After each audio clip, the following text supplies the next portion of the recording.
Hello all, இந்த வீடியோவில் நம்ம corporate accounting and financial management சப்ஜெக்டில் 4th சாப்டர் ரிவிஷன் பார்க்கலாம்.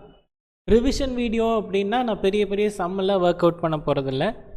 அதில் வந்து என்னெல்லாம் டாபிக்ஸ் கவர் ஆகிருக்குது அண்டு அந்த டாபிக்ஸுக்கு கீழே இருக்க ஜேர்னல் என்ட்ரிஸ் என்னெல்லாம் இருக்குது, அதில் ஏதாவது காம்ப்ளிகேஷன்ஸ் இருக்கா, என்ன பாயிண்ட்டை நம்ம கரெக்டாக ஞாபகம் வச்சு, லைக் அந்த கொஸ்டின் வந்துச்சுன்னா எந்த பாயிண்ட்டை வந்து கரெக்டாக நம்ம ஞாபகம் வச்சு will have to attend the some அப்படிங்கிறத தான் நம்ம இந்த வீடியோவில் பார்க்க போகிறோம்.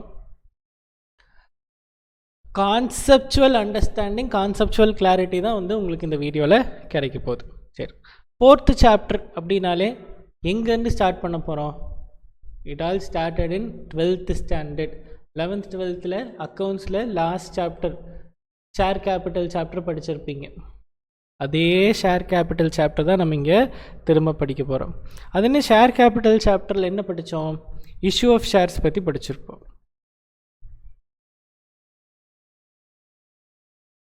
இஷ்யூ ஆஃப் ஷேர்ஸ்னால் என்ன படிச்சிருப்போம்? அதில் இஷ்யூ ஆஃப் ஷேர்ஸ்னால் அதுக்கான ஜேர்னல் என்ட்ரிஸ் படிச்சிருப்போம்.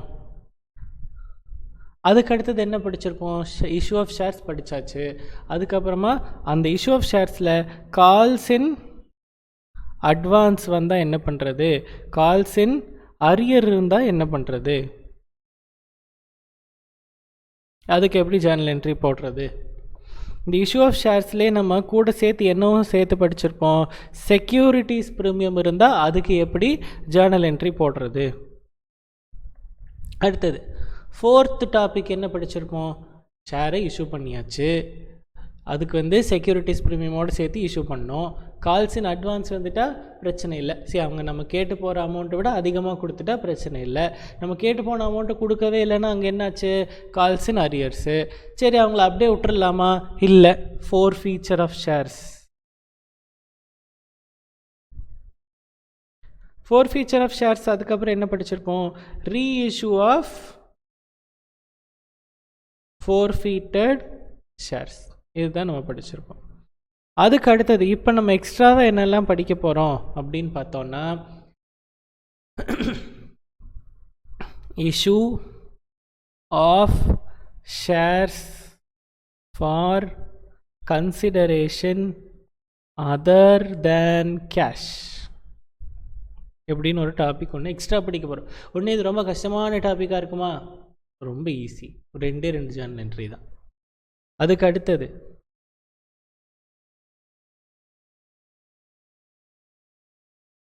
Buyback of shares. இதோட சாப்டர் 4ல் இருக்கிற டாபிக்ஸ் முடிஞ்சுது.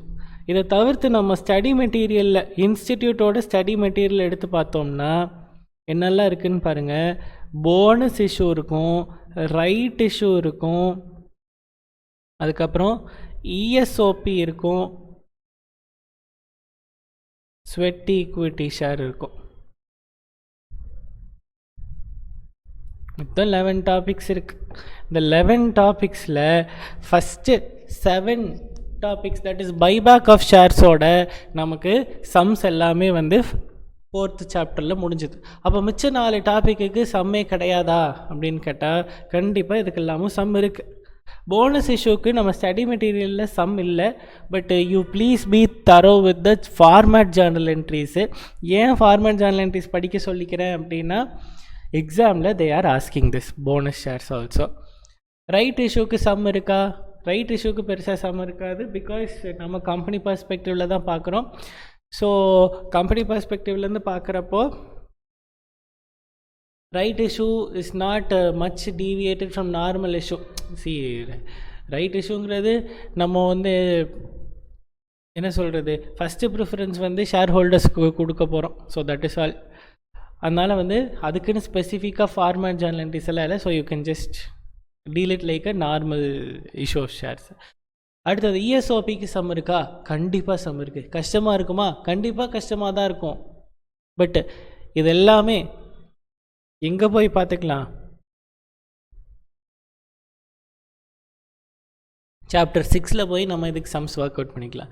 ஸ்வெட் ஈக்விட்டி சம் கிடையாது, இட் இஸ் வெரி ஈஸி. ஏன்னா அது என்னது, இப்போது ஒன்றா ஃப்ரீ ஆஃப் காஸ்ட்டில் கொடுக்க போகிறாங்க, இல்லைன்னா வெரி டிஸ்கவுண்டட் ப்ரைஸில் ஷேர் இஷ்யூ பண்ண போகிறாங்க. அப்போ ஷேர்ஸ் இஷ்யூட் அட் டிஸ்கவுண்ட்டுக்கு என்ட்ரி தெரிஞ்சால் you can very well attend sweat equity shares. So that is not a problem. So நீங்கள் முக்கியமாக படிக்க வேண்டியதுன்னு பார்த்தா இஎஸ்ஓபி, இதுக்கு வந்து 6th சாப்டர் 6ல் சம்ஸு, போனஸ் இஷ்யூக்கு ஃபார்மேட் ஜேர்னல் என்ட்ரி, இது மட்டும் படிக்கணும். இது கீழே இருக்கிற அந்த 4 டாப்பிக்கில். அப்போ நம்ம 4th சாப்டர்னு பார்த்தோன்னா ஃபஸ்ட்டு 7 டாபிக்ஸ் தான் இம்பார்ட்டண்ட். சரி, திரும்பவும் சொல்லிட்டேன், this is not a basic concept video, this is only a revision video. So outline of the chapter தான் உங்களுக்கு இங்கே கிடைக்கும். ஒரு பேசிக்காக வாட் இஸ் வாட்டுங்கிற ஒரு ஐடியா மட்டும்தான் உங்களுக்கு தெரியும். கான்செப்சுவல் கிளாரிட்டி மட்டும்தான் உங்களுக்கு கிடைக்கும். I will not be working out each and every sum. First issue of shares. Issue of ஷேர்ஸ்னால் நம்ம ஷேரை இஷ்யூ பண்ணும் போது 4 டைமில் அந்த ஷேரோட வேல்யூவை, தட் இஸ் ஃபேஸ் வேல்யூவை நம்ம வாட் எவர் இஷ்யூ ப்ரைஸை நம்ம வாங்க போகிறோம். அது என்ன 4 டைம், 4 பேர் வச்சு வாங்க போகிறோம். என்ன பேர் வச்சு வாங்க போகிறோம்? Application money, allotment money, first call, second call அப்படின்னு வாங்க போகிறோம். இப்போ சே ஃபார் எக்ஸாம்பிள், நான் வந்து ஒரு கம்பெனி, நான் வந்து பப்ளிக்கு ஷேரை இஷ்யூ பண்ணுறேன். என்னோடய ஷேரோட ப்ரைஸ் வந்து 100 rupees. இந்த ஷேரை இஷ்யூ பண்ணிவிட்டு நான் 100 rupees பப்ளிக்கிட்டேருந்து வாங்கிட்டேன். நான் என்ன ஜேர்னல் என்ட்ரி போடுவேன்? Cash account to share capital. இனிமேல் நம்ம என்ன யூஸ் பண்ணக்கூடாது? கேஷ் அக்கௌண்ட்டுங்கிற வேர்ட் யூஸ் பண்ணக்கூடாது. அதுக்கு பதிலாக நான் இப்போ என்னன்னு போட்டுக்கலாம்? Bank account to share capital, இப்படி ஒரு என்ட்ரி போட்டுக்கிறேன். இப்போது இதையவே நம்ம டியூ என்ட்ரி ஒன்று, ரெசீட் என்ட்ரி ஒன்றுன்னு 2ஆக போட்டோம்னா bank to share capital.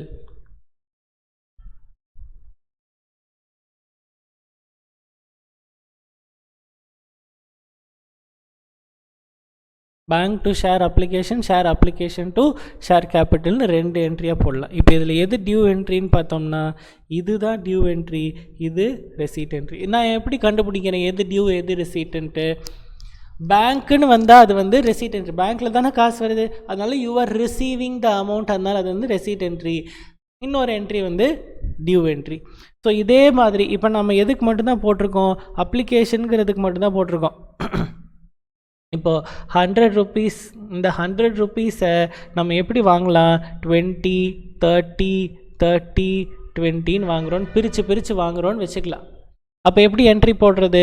Bank to share application to share capital. அடுத்தது bank to share allotment to share capital. அடுத்தது bank to share first call to share capital. அடுத்தது bank to share second call to share capital.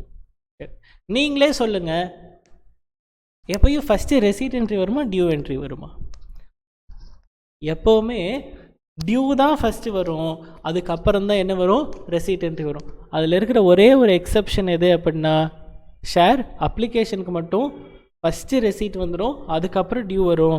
அதுக்கப்புறத்துக்கு மேலே allotment, first call, second கால், இதுக்கு எல்லாத்துக்கும் எது தான் first வரும்? Due தான் ஃபஸ்ட்டு, அதுக்கப்புறம் தான் ரெசீட் வரும். டியூனா எந்த என்ட்ரி ஃபஸ்ட்டு போடணும்? Share allotment or share allotment to share capital.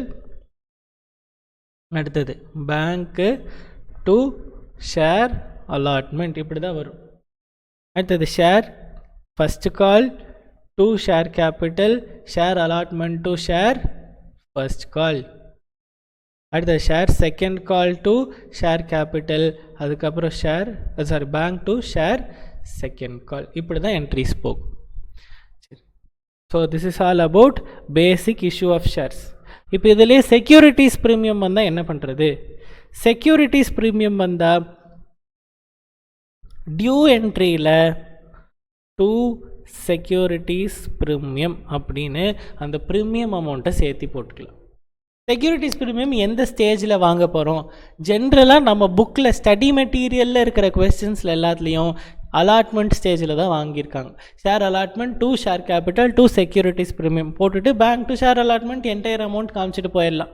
இப்படி தான் இருக்குது நம்ம ஸ்டடி மெட்டீரியலில். But it is not the case in the sum, அதாவது கொஸ்டின் எக்ஸாமில். இப்போ எக்ஸாமில் எப்படி கேட்டிருக்காங்க அப்படின்னா, ஃபேஸ் வேல்யூ ஆஃப் ஷேர் வந்து 100, செக்யூரிட்டிஸ் ப்ரீமியம் வந்து 70. இந்த 70-ஐ 30, 20, 20ன்னு பிரித்து வாங்கியிருக்காங்க அப்படிங்கிறாங்க.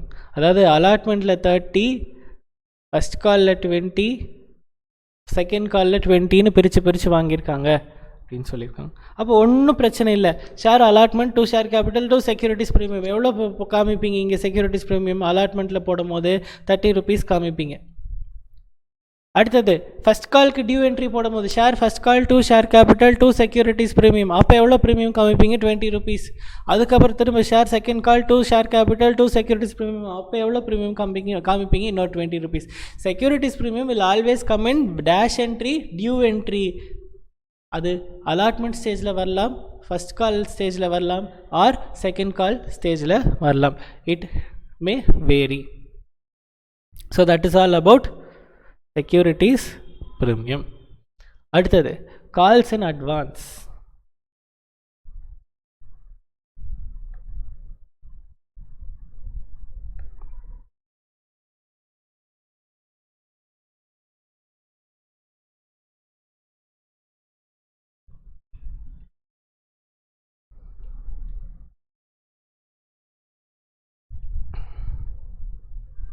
சரி, இப்போ நீங்களே பாருங்கள்.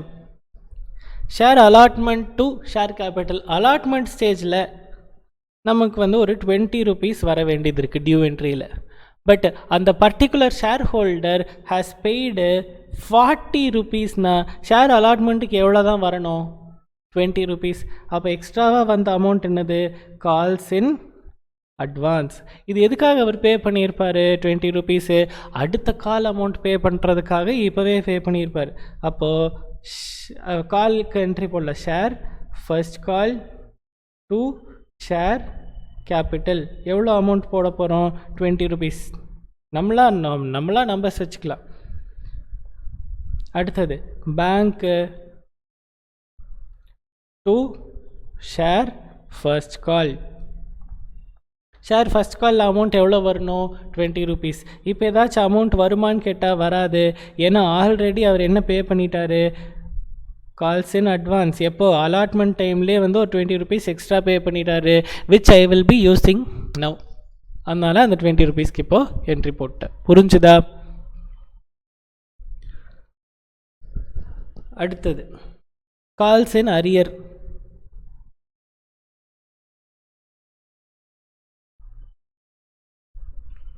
இப்போ இதே அமௌண்ட் அவர் பே பண்ணாமல் விட்டுருந்தாருன்னா கால்ஸ் இன் அரியர் 20 rupees.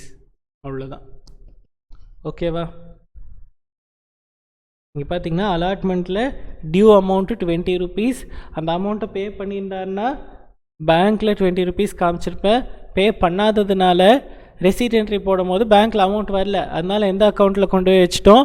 கால்ஸ் இன் அரியர் அக்கௌண்ட்டில் கொண்டு போய் வச்சுக்கிட்டோம். Next forfeiture of shares. Forfeiture of ஷேர்ஸ்னால் என்ன ஆகும்? சரி, ஃபோர்ஃபீச்சர் ஆஃப் ஷேர்ஸ்னால் நம்ம ஃபஸ்ட்டு அப்ளிகேஷன் மணிக்கு, அதாவது லைக் ஜென்ரல் பப்ளிக்கிட்ட இன்வைட் பண்ணுறோம், யாருக்கெல்லாம் நம்ம கம்பெனி ஷேர் வேணுமோ வாங்கிக்கோங்க அப்படின்னு சொல்லி.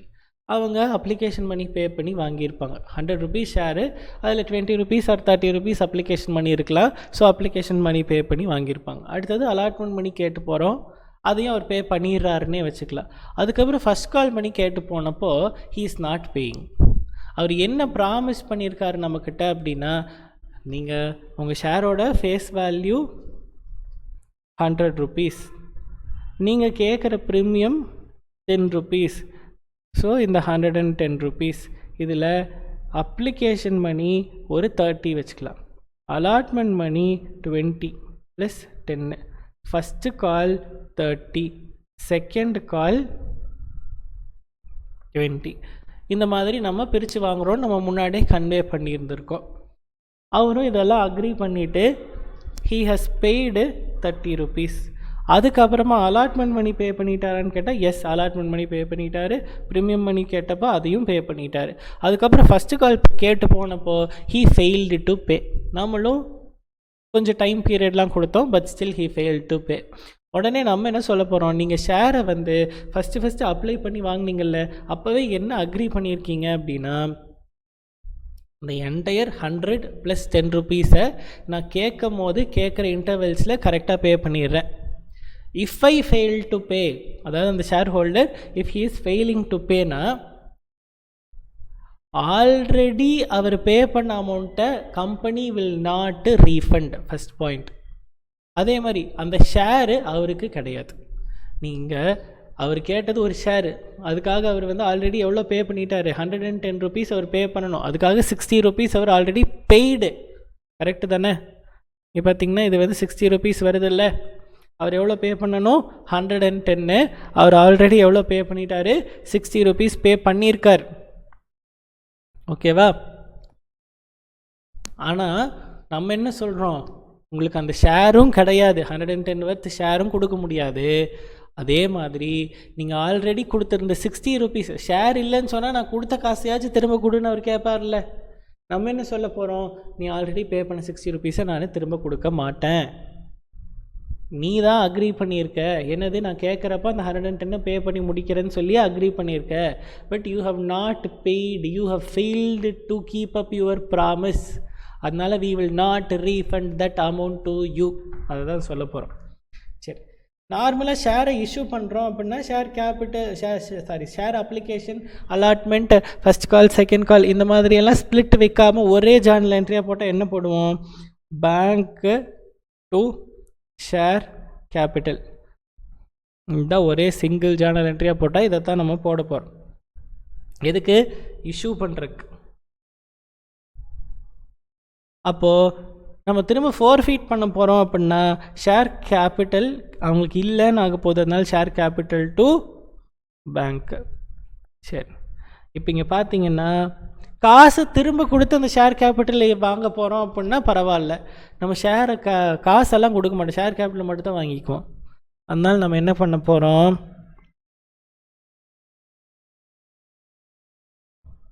டூ ஃபோர்ஃபீட்டட் ஷேர்ஸ்ன்னு என்ட்ரி போட போகிறோம். அது இல்லாமல் டு கால்ஸ் இன் அரியர், இங்கே ஒரு இடத்துலையும் என்னென்ன அமௌண்ட் வரும்னு நான் சொல்கிறேன், அது நல்லா ஞாபகம் வச்சுக்கோங்க. நம்ம எவ்வளோ அமௌண்ட் மொத்தமாக கேட்டு போயிருக்கோமோ அது வந்து ஷேர் கேபிட்டலில் வந்துடும். இங்கே மொத்தமாக எவ்வளோ அமௌண்ட் கேட்டு போனோம், இந்த 30 rupees கேட்டோமா,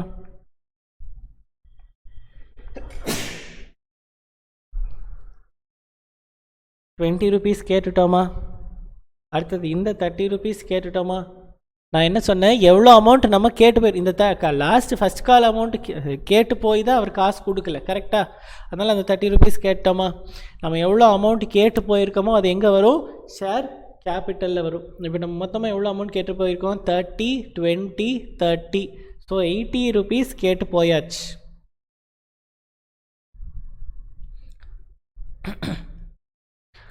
அவர் எவ்வளோ அமௌண்ட் பே பண்ணியிருக்காரோ அது வந்து ஃபோர்ஃபீட்டட் ஷேர்ஸ்லையும், அவர் நம்ம கேட்டு போய் அவர் எவ்வளோ அமௌண்ட் பே பண்ணலையோ அது வந்து கால்ஸ் இன் அரியர்ஸ்லேயும் வரும். அவர் எவ்வளோ அமௌண்ட் பே பண்ணியிருக்காரு, 50 rupees பே பண்ணியிருக்காரு, நம்ம 50 rupees பே பண்ணியிருக்காரு, நம்ம கேட்டு போய் அவர் கொடுக்காத அமௌண்ட்டு 30 rupees. இப்போ பார்த்திங்கன்னா இது ரெண்டுத்தையும் அவர் பே பண்ணிட்டாரு, இதை பே பண்ணலை, நம்ம கேட்டு போய் அவர் கொடுக்கலை. ஸோ அப்போ நம்ம மொத்தமாக கேட்டு போன அமௌண்ட் எங்கே வரும், ஷேர் கேபிட்டல். நம்ம கேட்டு போய் அவர் பே பண்ண அமௌண்ட் எங்கே வரும், ஃபோர்ஃபீட்டட் ஷேர்ஸ். நம்ம கேட்டு போய் அவர் பே பண்ணாத அமௌண்ட் எங்கே வரும், கால்ஸ் இன் அரியர். இந்த 10 rupees அவர் பே பண்ணியிருக்காரே அதை பற்றி நீங்கள் பேசவே இல்லையே. At the time of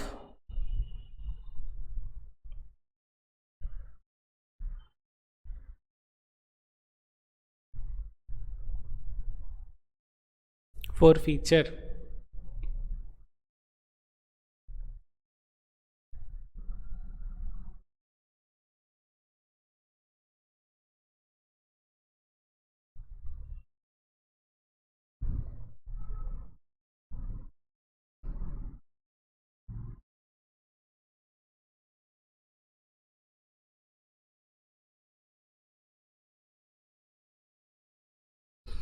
Premium received should be ignored. At the time of forfeiture, premium received should be ignored. புரிஞ்சுதா?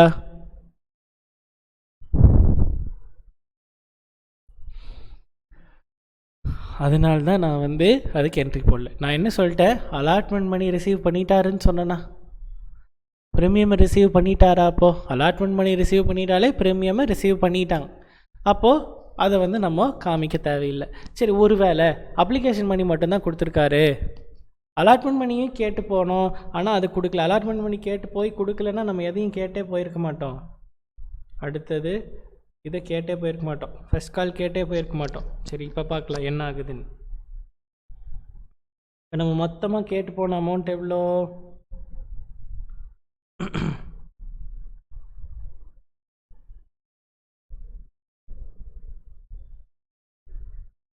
60.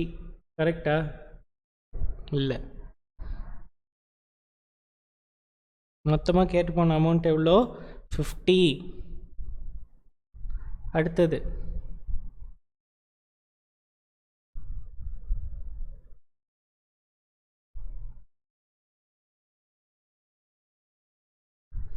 Securities premium 10.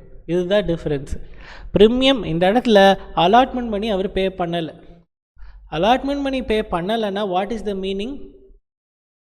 Securities premium is also not paid. அப்போ premium not received.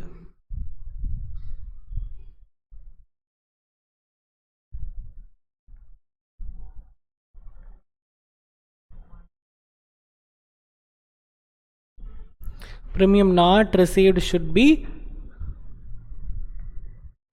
reversed.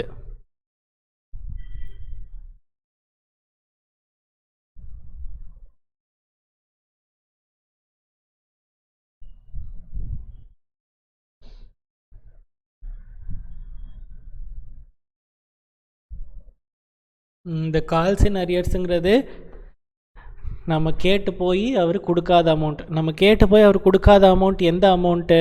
Allotment amount. நம்ம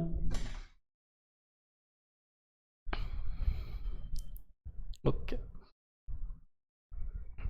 இங்கே forfeited ஷேர்ஸுக்கு நேராக நம்ம already receive பண்ண அமௌண்ட்டை தான் நம்ம இங்கே காமிக்கணும். ஆல்ரெடி ரிசீவ் பண்ண அமௌண்ட்னால் எந்த அமௌண்ட் வரும்?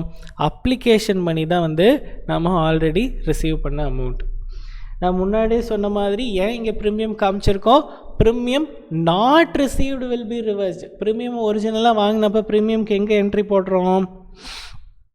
ப்ரீமியம் ஒரிஜினலாக வாங்குறப்ப ப்ரீமியமை கிரெடிட் பண்ணுவோம், அலாட்மெண்ட் கூட கிரெடிட் பண்ணுவோம். 2 செக்யூரிட்டிஸ் ப்ரீமியம் அப்படின்னு சொல்லி ப்ரீமியம் ரிசீவ் பண்ணியிருந்தால் கிரெடிட் பண்ணியிருந்திருப்போம். அப்போது ப்ரீமியம் ரிசீவ் பண்ணாததுனால ஐ வில் ரிவர்ஸு இங்கே டெபிட்டில் காமிச்சு ரிவர்ஸ் பண்ணுவேன். So this is all about forfeiture of shares.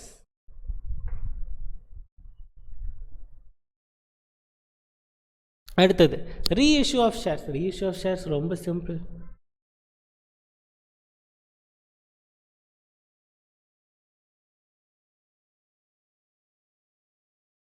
Bank to share capital. Share capital face வேல்யூவில் இருக்கும்.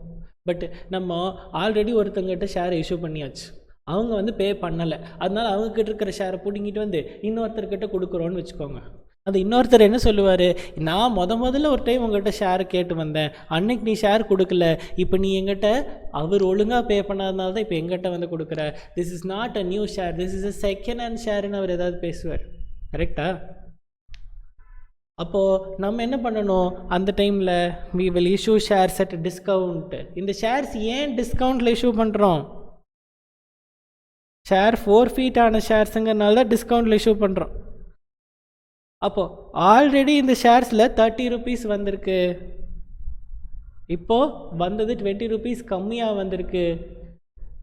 ஸோ நம்ம என்ன சொல்கிறோம், 10 rupees ப்ராஃபிட்டுன்னு சொல்கிறோம். அந்த ப்ராஃபிட்டை நம்ம எங்கே ட்ரான்ஸ்ஃபர் பண்ணுறோம், கேபிட்டல் ரிசர்வுக்கு ட்ரான்ஸ்ஃபர் பண்ணுறோம். புரியுதா? எப்படி இந்த 10 rupees ப்ராஃபிட் வந்துச்சு? இப்போ வந்து 80 rupees வந்தது. இதுக்கு முன்னாடி எவ்வளோ வந்து 30 rupees வந்தது. ஃபஸ்ட் டைம் இஷ்யூ பண்ணப்போ 30 rupees வந்துச்சு. அப்புறம் அவர் அப்ளிகேஷன் மணி மட்டும்தான் பே பண்ணால், allotment first call second call pay பண்ணலை. அதனால் அலாட்மெண்ட் மணி மட்டும் 30. அடுத்தது இன்னொருத்தருக்கு இஷ்யூ பண்ணோம், மொத்தமாக 80 பே பண்ணிட்டாரு. ஸோ டோட்டலாக 110 வந்துச்சு. ஒரிஜினலாக ஷேரோட இஷ்யூ ப்ரைஸ் எவ்வளோ, அதாவது ஃபேஸ் வேல்யூ எவ்வளோ, ஃபேஸ் வேல்யூவில் தான் பார்க்கணும், இஷ்யூ ப்ரைஸில் பார்க்கக்கூடாது. 10 rupees profit. This is what this 10 rupees profit, and this 10 rupees profit should be transferred to capital reserve. அடுத்தது issue of shares for other for consideration other than cash. Bank to share capital இப்படி வந்தால் கேஷுக்கு issue பண்ணுறோம். அதை விட்டுட்டு furniture வாங்கினோம்னா furniture to share capital, machine வாங்கினோம்னா machine to share capital, இவ்வளோ தான் என்ட்ரி. இதுக்கு மேலே ஒன்றும் இல்லை. அடுத்தது buyback of shares. Buyback of ஷேர்ஸ்னால் என்ன பண்ணலாம், முதல்ல இஷ்யூ ஆஃப் ஷேர்ஸுக்கு என்ன journal entry, bank to share capital. இதுதான பேசிக் ஜேர்னல் என்ட்ரி. இதை தலைகீழாக போடுங்க, share capital to bank. Buyback பண்ண போகிறோம், ஷேர் கேபிட்டலை திரும்ப வாங்கிட்டு காசை திரும்ப கொடுக்க போகிறோம். அதனால் ஷேர் கேபிட்டல் டு பேங்க். இப்போ இதை வந்து ரெண்டாக போடுவோம், share capital to shareholder, shareholder to bank. இது என்ன என்ட்ரி, டியூ. இது வந்து பேமெண்ட். இப்போ இது வந்து இஷ்யூ என்ட்ரிப்பா. உங்களுக்கு இஷ்யூ என்ட்ரி தெரியுங்கிறதுனால ஐ ஸ்டார்டட் வித் இஷ்யூ. அப்போ பைபேக்குக்கு என்ன ஆகும், opposite entry, share capital to bank. Share capital to பேங்க்குங்கிறத நான் ரெண்டாக பிரிச்சுக்கிறேன். தட் இஸ் டியூ ஒன்றும் பேமெண்ட் என்ட்ரி ஒன்றாவும் பிரிச்சுக்கிறேன். டியூவில் share capital to share holder, அதுக்கப்புறம் ஷேர் ஹோல்டர் டு பேங்க்குன்னு பிரித்து போட்டுக்கிட்டோம். இவ்வளோ தான் பைபேக்குக்கு. இது போக ஒரே ஒரு என்ட்ரி எக்ஸ்ட்ரா வரும். என்னது, சேல் ஆஃப் இன்வெஸ்ட்மெண்ட். இன்வெஸ்ட்மெண்ட்டை விற்றா என்ன என்ட்ரி வரும், இன்வெஸ்ட்மெண்ட்டை விற்றா என்ன என்ட்ரி வரும், பேங்க்கு டு இன்வெஸ்ட்மெண்ட். இன்வெஸ்ட்மெண்ட்டோட வேல்யூ 1000 rupees. ஆனால் பேங்க்கில் 1100 வந்துச்சுன்னா டு பிஎன்எல்னு ஒரு என்ட்ரி வருமா. அது என்ன, profit on sale of asset. இது வந்து சேல் ஆஃப் இன்வெஸ்ட்மெண்ட் பண்ணுவாங்க. இந்த டைமில் என்னெல்லாம் நடக்கும், இஷ்யூ அதாவது பைபேக் ஆஃப் ஷேர்ஸ் டைமில் என்னெல்லாம் நடக்கும் அப்படின்னா, ஒன்று சேல் ஆஃப் இன்வெஸ்ட்மெண்ட் பண்ணுவாங்க, அப்படி இல்லைன்னா வேறு என்ன பண்ணுவாங்க,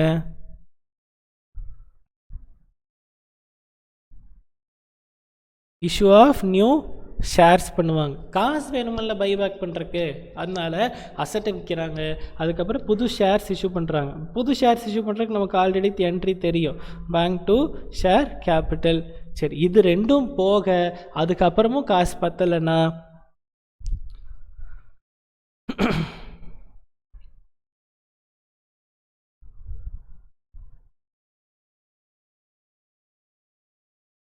ரிசர்வ்ஸ்லேருந்து காசு எடுத்து கொடுக்க போகிறாங்க.